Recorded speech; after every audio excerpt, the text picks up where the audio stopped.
Good evening, everybody. This is John Seville for your executive summary for the stock setups for Thursday. All right, let's have a look at the S&P 500. We have broken negatively on the open range, so this is a key factor. Now, remember, we were talking about the potential for oscillation being developing here, which we can see seems to be occurring. So, downward movement today. Still very cautious. I mean, we saw the fake out of the open range occurring back on Monday. Just a couple of points. The close was 20.33.66 over 20.33.54 being the high of the previous day. So we got a faked out, then we came down, now we've broken open range to the downside. So again, still cautiously optimistic that this market's doing its last little bit of bullish activity. We still could see this kind of consolidation continue.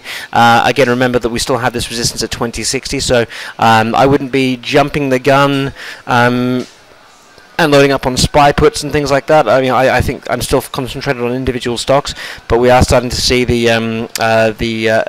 bearish nature come back into the market. So that's what we're looking at now. So let's go through. You can see I've got a little bit of an index of stuff to talk about. So there's going to be a bit of a lengthier executive summary, but MLM looking really good. Obviously, if we break down below this 145 area, again we've talked about the 135 March puts. I'm excited about this one. It looks good. PKG, just perfect. I own puts in this one. This was one of our stocks we felt was going to significantly underperform. Dropped 5.75% today on earnings. So that's ready to rock, and that's now underneath its trend line here that is just popped beneath. So that's looking good. PII. Well, this was a beautiful trade.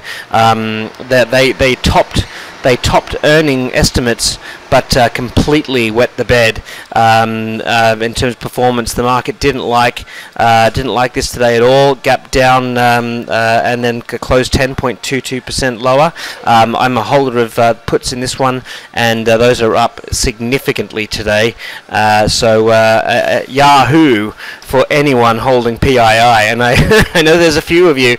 So this is where the profits really came to roost, and this is what we're seeing. Look at that momentum up mode starting to kind of consolidate, and there's that channel, and there you go. Looks like it's going to break. Looks like it's something you'd buy. And I remember looking at that candle thinking, oh gosh, is this going to be a painful hold?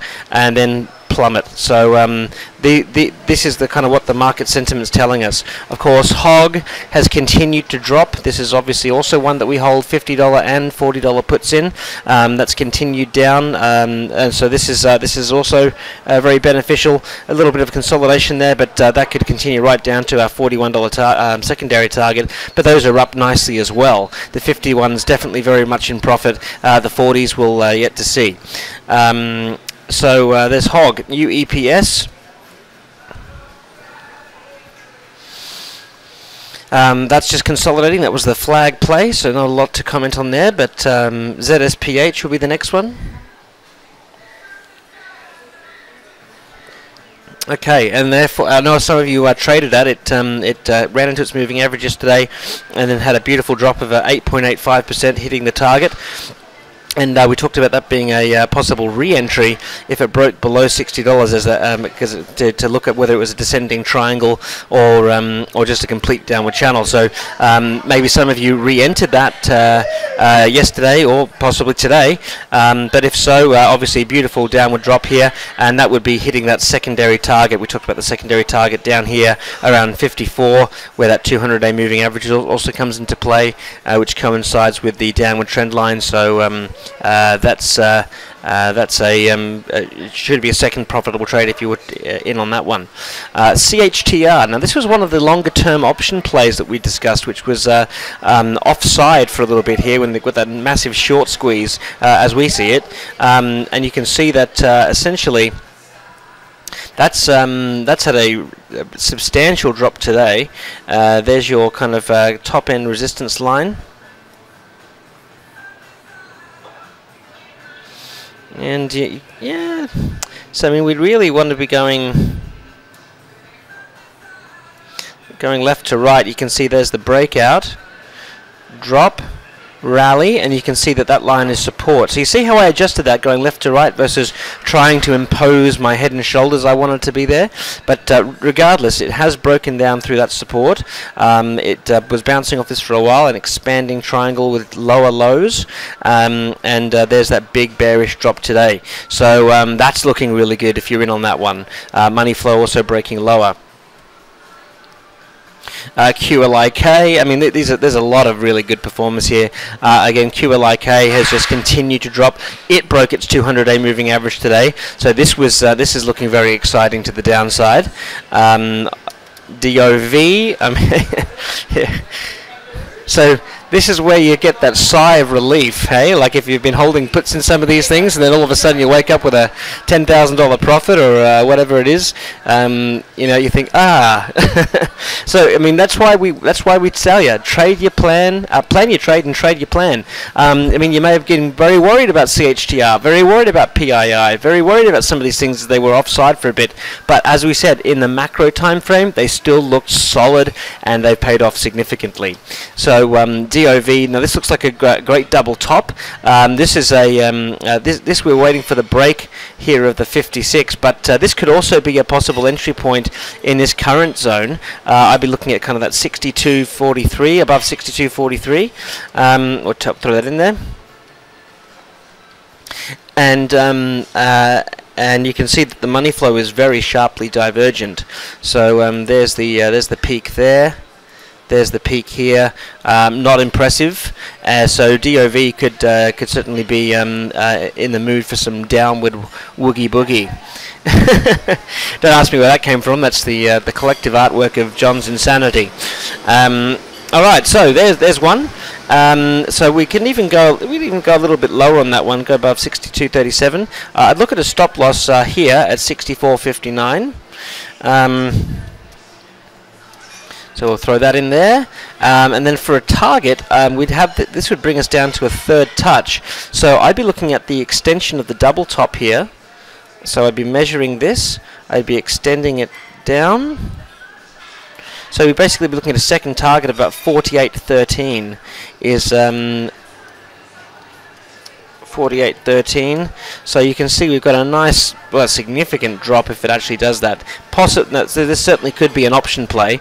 Again, I'd be looking out into the March type of scenario, and let's do a Fibonacci extension. We'll go from the top to the bottom, and you can see, there you go, perfect.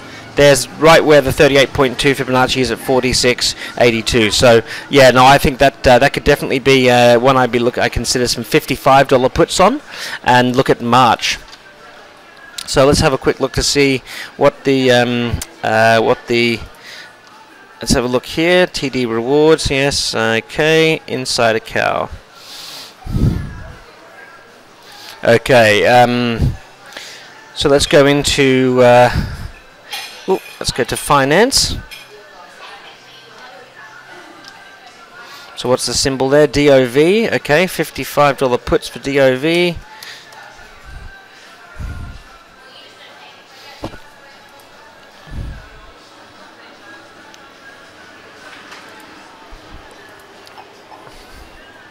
Okay, 55 puts 185. Not a lot of volume. But that's reasonable enough. Let's have a look at December. $55 puts at 80 cents. So yeah, I'd consider that a go. I'd probably spread between the the December and the March.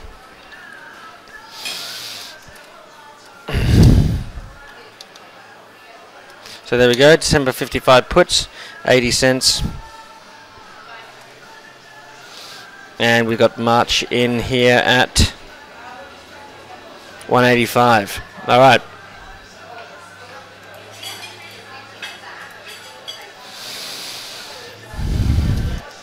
There we go. All right. And we can have a flip over to the insider trading. Let's just squeeze that up a little bit. Make my job a little easier. And yours, hopefully. Okay, so let's go in and have a look at DOV. There you go. So there's the big chunk of selling, some recent selling. So yeah, looks good. Institutional.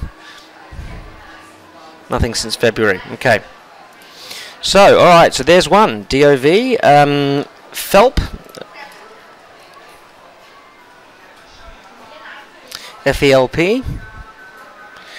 This went up and hit its profit target, so successful trade on that one, and yeah, run right into the moving average and has reversed.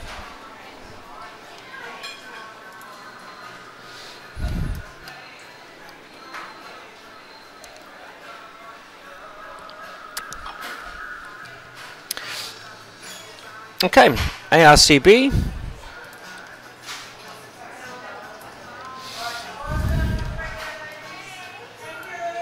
Looking at this one, it came right up and hit its target as well, just in time, because this could be a reversal trade. Look at that, this kind of ascending wedge. This certainly could be a potential reversal. Money flow is strong, so there's probably better trades out there, but you can see this is forming up into a bearish pattern, and would expect that to drop. So, but that hit its target quite easily. I think it was 28 and change. So Yahoo. So when you get big drops on the shorts and you got nice profits on the longs, that's what hedging is all about. OVAS. I would. This one is the moving average has dropped lower to where it was originally at. Considering this resistance here and the nature of the market, I would change the target to 15.17, which is under the low of this candle. Maybe a bit conservative. You may still want to go more bullish, but I think that's locking in a profit of about. Well, over 10% from where we found it at $13. So, I would be. I think that 10% number, 8 to 10%, is going to be the key thing to look for in terms of moves in a lot of these swing trades. Now, in terms of, we talked about a new one here on DOV. That's maybe, but that's the stock we're currently following. Some of the new ones to take a look at. One of the ones on the watch list right now is UEC, Uranium Energy. Bit of a specialty type of industry, very cheap stock, but it's got significant insider buying, and we can see that it's forming up into a bit of a downward channel here. So keep an eye on this one. A break of 120 should easily take this up to 140. So some quick profit taking, that's how I would trade it. Obviously keep an eye on the trend line, but the other opportunity here is to also look at let's have a look here. Yeah, we look to see if we get a bit of a pop as we come down to these support levels. So the aggressive trader in me would start looking to maybe pick up a position around $1 or $1.03, $1.05. But the confirmation will be here when it breaks that trend line wherever it's at. So currently that's kind of at we're dealing with 118. So yeah, if it breaks 120, that should be a nice rally. So I'd look at a 120 entry. And yeah, my first target would be right at that 140 area. So 130, 138, 137. So have a look at that. So 120. Now remember, we don't use even numbers, so we'll go 122. We don't use zeros and fives, I should say. Look at an exit of 143, 137. And then the stop criteria will really depend on the where it breaches that level, but we could say about 114 or 113 there. So we've got a 10-cent risk for, let's have a look, got a 10-cent risk for 13, yeah. May want to go a little bit higher there. I mean, again, it's really going to matter, depend on where it breaks. So we could say 114. So we'll keep an eye on that one. But that's if that one really is going to go, the reason I like this one and why the risk reward I'm happy with a softer risk reward on this is that really this has a potential of going a lot higher if this was able to recoup any of its kind of previous levels up to say 160, and I think that is the potential, is that it could actually get up to that kind of 153 area, and that's my target too. Okay, so there you go. All right. These are two on the short watch, TASR and TWC, both ones we're kind of just monitoring. I'll skip over those, but you can have a look at them yourself if you like. Nu Skin. These are the ones that we have identified as potential stocks to swing trades for capturing the crash. So NUS, looking at an entry around 37.54, stop 38.77, target 34.73. I won't read through these. You can see them on the screen. So for the sake of time, this one looks good for a nice drop out of this rising wedge formation, and you can see that's consolidating tightly and basically closing in the bottom half of the range on almost every day, and today breaking the trend line. So that's looking good. Okay, WNR.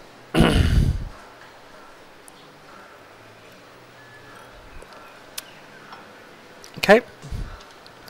This one you can see is Western Refining.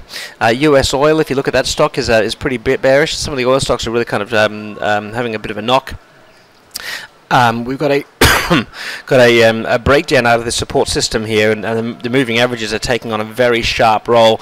You can see we're at the 61.8 Fibonacci. So I would not be surprised to see this rally up, and where's the 42.70? We've got our trend line here at basically here at 43.28. So I basically looked at the entry kind of around 43.19. It may not hit that. It may just bounce off the 50. So you can watch this if you're day trading for that type of opportunity. But in terms of a swing trade where we don't really have the benefit of watching the market when it opens, where the whole point is to program our trades and let the system do its job, I'll be looking at 43.19 as an entry criteria, a target of $40.33, and a stop at 43.93. So very good risk-reward ratio on that one. WDC.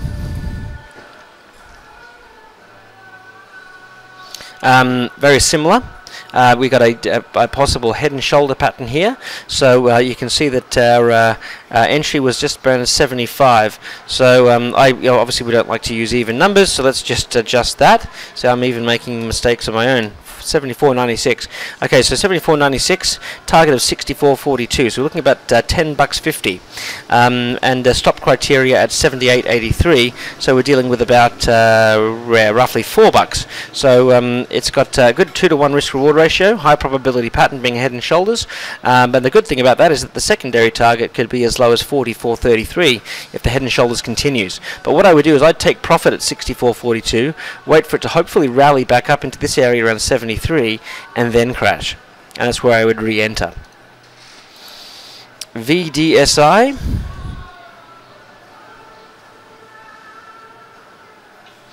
Okay, you can see this breakdown, upward channel, money flow divergent.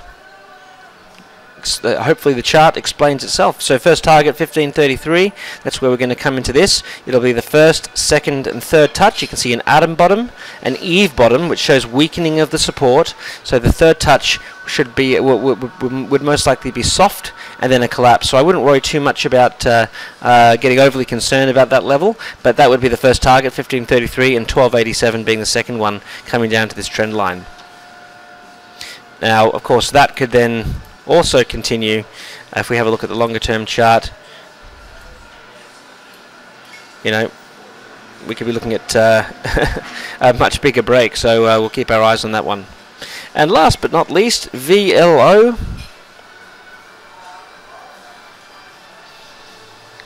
Another energy stock. Looks like a head and shoulders also, so 64.80. Look, I wait for a rally up to 64.47, so it's a ways off from that moment. But then I'd look at a stop loss at 66.47, so about a $2 stop, and our reward would be again $2. Excuse me, $10 basically. So 5-to-1 risk-reward ratio. Again, if that trade allows itself to occur, that should be nice and juicy as well. So all right, so that is your executive summary for the evening, everybody, and best of luck. Happy trading, and let's keep kicking butt and chewing gum. And all my lot of gum. All right, good night.